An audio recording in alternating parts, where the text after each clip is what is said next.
ইতিমধ্যেই 2025-এর রাজ্য বাজেট পেশ হয়ে গেল। এই বাজেট অধিবেশনের দিকেই তাকিয়েছিলেন রাজ্যের লক্ষ লক্ষ সরকারি কর্মচারীরা। কেন্দ্রীয় হারে বকেয়া ডিএ আদায়ের লক্ষ্যে দীর্ঘদিন ধরেই বিভিন্ন কর্মসূচি গ্রহণ করে আসছিলেন সরকারি কর্মচারীরা। তারা আশা করছিলেন এই বাজেটে তাদের বকেয়া মহার্ঘ ভাতা নিয়ে কিছু না কিছু ঘোষণা করবেন মুখ্যমন্ত্রী মমতা বন্দ্যোপাধ্যায়। তাছাড়া এই বাজেট ঘোষণার আগেই চরম হুঁশিয়ারি দিয়ে রেখেছিলেন সরকারি কর্মচারীরাও।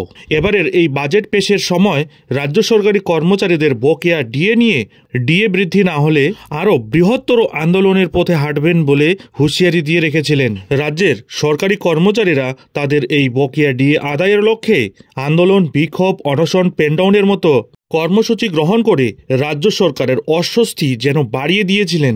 আর এবার অবশেষে রাজ্যের অর্থ প্রতিমন্ত্রী চন্দ্রিমা ভট্টাচার্য ফের রাজ্য সরকারি কর্মচারীদের জন্য 4% ডিএ বৃদ্ধির ঘোষণা করে দিলেন। আগামী 2026-এর লোকসভা ভোটের আগে মমতা সরকারের তৃতীয় পূর্ণাঙ্গ বাজেট পেশ হয়ে গেল। তবে এই রাজ্য বাজেটে সরকারি কর্মচারীদের জন্য মমতা সরকার 4% মহার্ঘ ভাতা বৃদ্ধি করলেও এই ডিএ বৃদ্ধি নিয়ে দ্বিধাবিভক্ত এই রাজ্যের সরকারি কর্মচারীরা। এই ঘোষণায় সরকারি কর্মচারীদের একাংশ উচ্ছ্বসিত হলেও আরেকটি অংশ কিন্তু খুশি নয়। যেখানে 39% ডিএ বাকি ছিল, সেখানে মাত্র 4% ডিএ ঘোষণা নিয়ে অখুশি সরকারি কর্মচারীদের একটি বড় অংশ। তাই এই সরকারি কর্মচারীদের ডিএ নিয়ে বড় দাবি করলেন রাজ্য সরকারি কর্মচারীদের কনফেডারেশন অব স্টেট গভর্নমেন্ট এমপ্লয়িজের আইনজীবী ফিরদৌস শামীম। বাংলার সরকারি কর্মচারীরা বকেয়া ডিএ পাবেন, এমনই দাবি করলেন তিনি। সুপ্রিম কোর্টে বকেয়া ডিএ মামলায় জয় আসবেই বলে মন্তব্য করে আইনজীবী ফিরদৌস শামীম বলেন, আমরা দৃঢ়ভাবে বিশ্বাস করি যে সুপ্রিম কোর্টেও আমাদের জয় হবেই।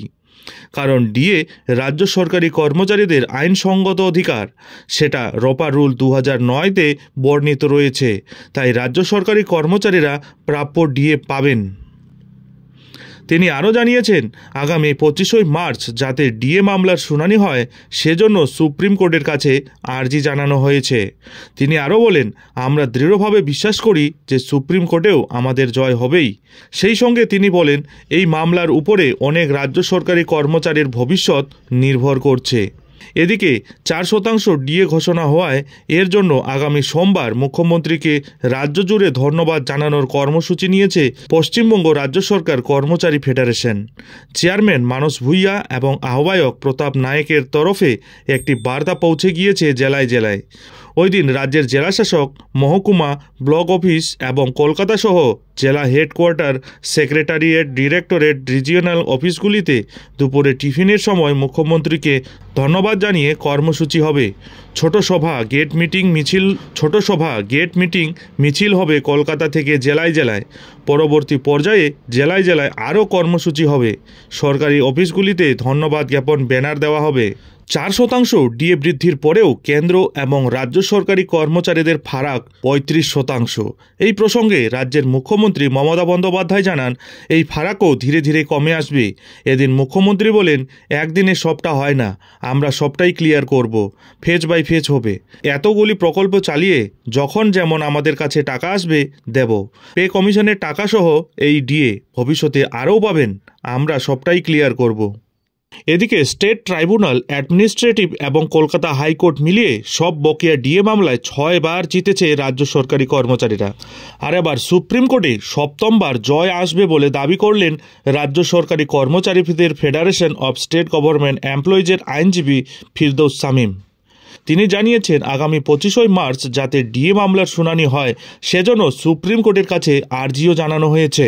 এমন একটা সময় তিনি সেই মন্তব্য করেছেন যখন বাজেটে রাজ্য সরকারি কর্মচারীদের জন্য 4% ডিএ বৃদ্ধির ঘোষণা করেছেন মমতা বন্দ্যোপাধ্যায়ের সরকার। কনফেডারেশনের আইনজীবী জানিয়েছেন, রাজ্য সরকারি কর্মচারীদের 4%-এর অনেক বেশি ডিএ বাড়ানো উচিত ছিল। তাদের অনেক বকেয়া রয়েছে। তবে ডিএ মামলায় রাজ্য সরকারি কর্মচারীরা আরও জয়লাভ করবেন। এই মুহূর্তে কেন্দ্র সরকার তার সরকারি কর্মচারীদের জন্য 53% হারে মহার্ঘ ভাতা দিয়ে থাকেন। সেই জায়গায় দাঁড়িয়ে পশ্চিমবঙ্গের রাজ্য সরকারি কর্মচারীরা 14% পেতেন। তবে ফের 4% ডিএ বৃদ্ধি ঘোষণা করায় এই মুহূর্তে 18% পৌঁছেছে রাজ্য সরকারি কর্মচারীদের ডিএর পরিমাণ। অর্থাৎ পশ্চিমবঙ্গ রাজ্য সরকারি কর্মচারীদের জন্য এই বাজেটে আরও 4% ডিএ বৃদ্ধির ঘোষণা করলেও আরও 35% রয়ে গেল কেন্দ্র এবং রাজ্য সরকারি কর্মচারীদের ডিএর ফারাক। এদিন বাজেট অধিবেশনে অর্থ দপ্তরের প্রতিমন্ত্রী চন্দ্রিমা ভট্টাচার্য জানিয়েছেন 2025 সালের 1 এপ্রিল থেকে বর্ধিত মহার্ঘ ভাতা কার্যকর হবে। অর্থাৎ 18% হারে ডিএ পাবেন রাজ্য সরকারি কর্মচারীরা। আর সেই বর্ধিত ডিএ কার্যকর হবার আগেই 25 মার্চ সুপ্রিম কোর্টে বকেয়া মহার্ঘ ভাতার মামলা উঠতে পারে। তবে আপাতত রাজ্য সরকারি কর্মচারীরা ষষ্ঠ বেতন কমিশনের আওতায় আছেন। আর সুপ্রিম কোর্টে যে বকেয়া ডিএর মামলা চলছে সেটা কিন্তু পঞ্চম বেতন কমিশনের মহার্ঘ ভাতার মামলা, যে বিষয়টি নিয়ে 2016 সাল থেকেই আইনি লড়াই লড়ছে রাজ্য সরকারি কর্মচারীরা। এখন দেখার বিষয় হলো আগামী দিনে এই বকেয়া ডিএ মামলার জল কোন দিকে গড়ায়। যাই হোক, নজর থাকবে সেদিকে। এখন এখানেই শেষ করছি। এই ধরনের পরবর্তী গুরুত্বপূর্ণ ডিএ সম্পর্কিত লেটেস্ট আপডেটগুলি ঠিক সময় মতো পেতে অবশ্যই চ্যানেলে চোখ রাখুন।